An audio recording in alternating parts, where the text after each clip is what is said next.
Ladies and gentlemen, your new Pokemon for 2019 are Pokemon Sword and Pokemon Shield. Gabe and I just got done watching the roughly 7-minute direct presentation featuring the three-headed dragon of Pokemon Company experts unveiling their latest project. Zach, we saw the three starters, and right off the bat, I want to ask you, which one do you think that you are going to start your adventure with? Mischievous Grookey, he reminds me the most of myself. Sobble is very endearing in just his sadness. I like that he literally is just miserable. Scorbunny, I don't know, the name doesn't really appeal to me, so I have to go with Grookey. Normally I'm not grass at all. It's usually fire, fire, fire, occasionally water, but I think I'm going to mix it up. Okay, I am the same way, actually. I usually do fire. This time I have to go Sobble. It is going to be perfect for me in so many ways that I don't care to get into right this second. But Sobble is on me. He's so cute and he's just so sad and he goes invisible. It's awesome.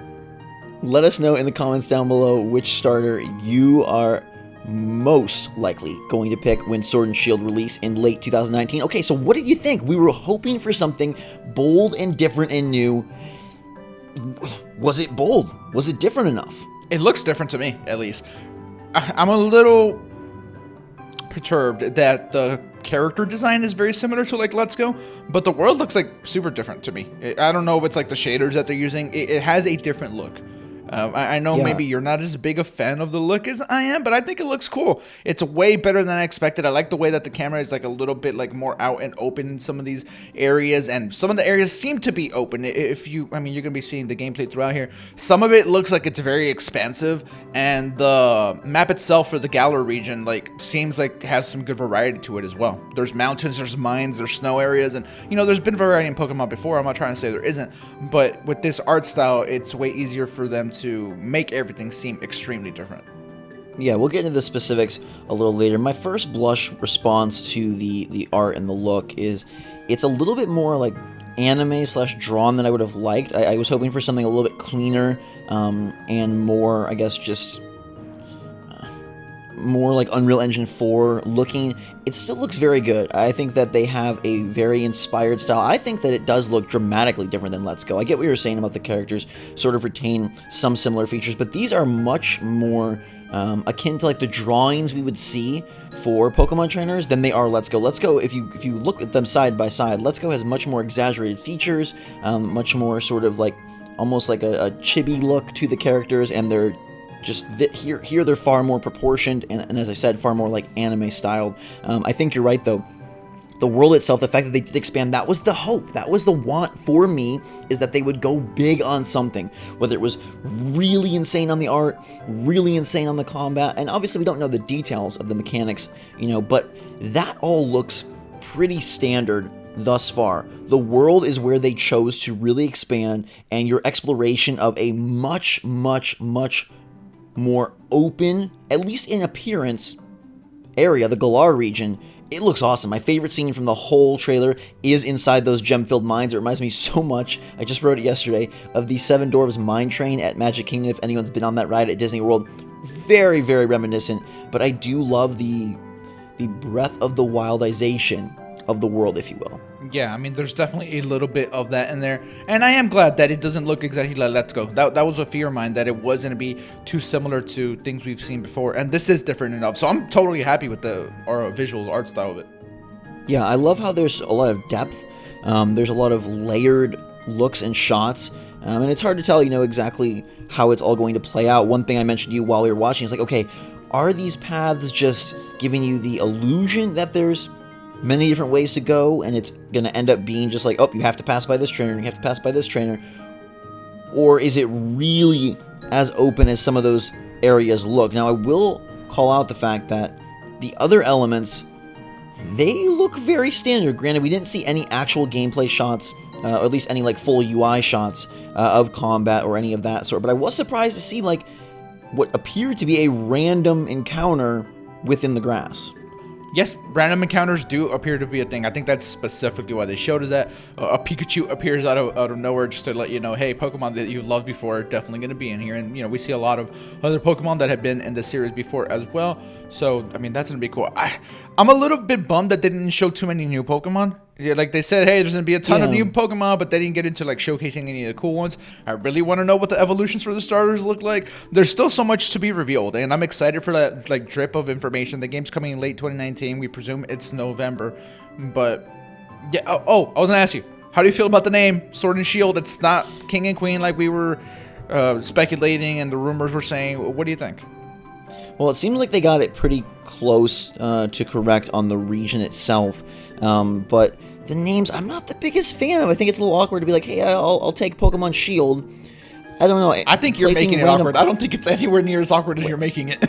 Placing random objects, I don't know. I'm much more a fan. I mean, I guess Sun and Moon are kind of obscure, but a sword and a shield. I don't know. First off, to me, like I don't. I guess we'll see what Pokemon they have, but I don't really like shields. I think swords are way more exciting than shields.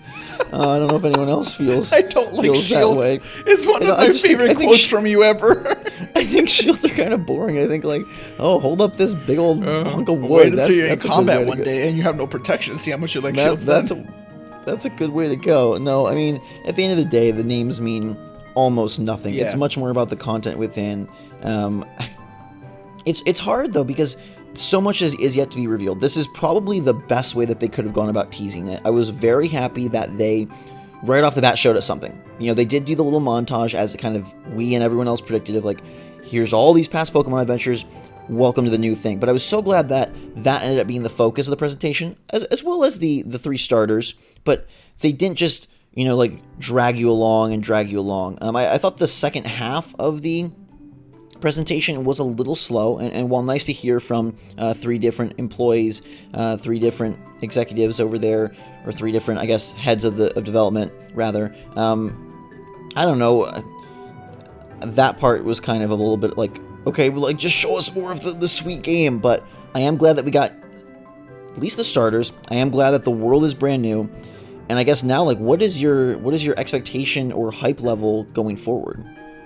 It's honestly where it's been. I don't know if this did a whole lot to raise it, but I was already pretty hyped for a new Pokemon experience at some point. I still want to see what the battle system's like. I'm convinced it's just turn-based like it's always been. I don't think there's any like change there the way I would want, but I mean, that's okay. The starters are cute.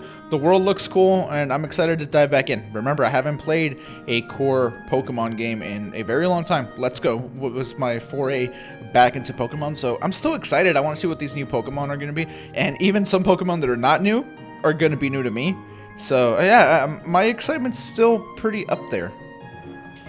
I mean, I have to give them a round of applause for making any dramatic change, and it looks like the world itself has stepped up, has evolved, and will be truly worthy of the move from a handheld 3DS platform to the Switch. Last year's Let's Go being a stopgap, being sort of a side project, being a revitalization of the yellow title. Here we finally see what they've been up to, and for that I have to be really happy. I mean, they did make a major change, and it looks like that is going to pay dividends when we get to play the game. My concern comes from, is everything else going to be standardized? Because the way that this footage goes is that the world is what has changed and the content has not. And I really hope, whatever area it is, that there are some mechanical shifts, there are some differences besides just a, you know, visual expansion. If the differences are that the world really does ooze all of these new elements, and yeah, the battles are the same, the catching is the same, but there's so much more to do in the world, then that's fine. I just don't want this to be a purely visual tweak and then all of the gameplay remains identical. I mean, so much of the gameplay is going to remain very similar. I mean, identical is not the word I'm going to use, but it's going to have to remain similar just because I think that that's what they think people want. You know, they saw what people wanted from Let's Go, and I'm sure that they were well into development of this before, but I feel like they're still trying to keep this a traditional core Pokemon experience, and you know, there will be changes along the way, I'm sure of it. We'll see how all of that goes, and that's the exciting thing. Like I was saying, it's just the unknowns, and there are unknowns now. Now we know what it looks like. Now we know that it's going to be like super traditional. And you mentioned those three executives, Hack. I wish we lived in a world where they were our starters instead of the Pokemon that we got, because they're all so vastly like different from each other as well. I thought that was like super cool. Yeah, we'll see. I don't foresee anything dramatic the way that you maybe want as far as differences go. It's Maybe just Pokemon Soccer. Oh, yeah. We kind of saw. I'm sure it was actually a battle, but we do see like someone wearing a uniform, like kind of walking into this like stadium. And in my head, It's got like a glove on. Yeah. Got like a number 227. Yeah. Again, probably Which just is- battles, but soccer would be fun too. Yeah, that's a fun little Easter egg there. Well, at the end of the day, Gabe, did this do it for you? This was the big rumored thing. Nintendo had their Direct a few weeks ago. Now they come at you with new Pokemon, and they reveal it in a way that helps highlight what they feel is the direction for the franchise. Are you thumbs up with what Game Freak, Pokemon Company, Nintendo are doing? Yeah, I'm thumbs up. It's hard for me to go thumbs down because the new art style's like really cool. I think that Pokemon, while they do look a little similar to each other, the starters, unfortunately, like I wish they had a little bit more like visual like flair to them that separated them from each other. I'm still all for it, honestly. I don't want to complain too much. I wish we saw some like revolutionary like new gameplay, like the maybe real-time battles, stuff like that. But hey, it's not happening. We'll see how it goes. I really enjoy the expansion of the world, and like I said, like that to me is exciting. The fact that there is still so much up in the air has me leery, and I gotta say I come in on the side of I think the starters are a real boring bunch. I'll wait to see the evolutions and hope that they can really up the ante, because a lot of times that does really shift my feelings on the starters themselves, just knowing like, oh gosh, eventually they're going to be something so cool. But as of right now, I kind of think they're a little dull. So we'll have to wait and see. It seems like E3 will be another stepping stone for them to tell us more and showcase why Pokemon Sword and Shield is truly the next step for the franchise. They also made a weird mention of more besides these games for Pokemon in 2019, so we'll have to keep tabs on that. Right now, though, let us know your thoughts in the comments down below. Hit that like button if you're pumped for Pokemon Sword and Shield. Want to know all of your takes and which starter you are aligning with. Is it Grookey? Is it Scorbunny? Is it Sobble? Let us know in the comments down below. In the meantime, everybody, have a fantastic day. Thanks so much for watching. That's the Pokemon Sword and Shield reveal. And from here, we still have a whole lot to learn. So until that time, for myself and Gabe, thanks again. SwitchForce out.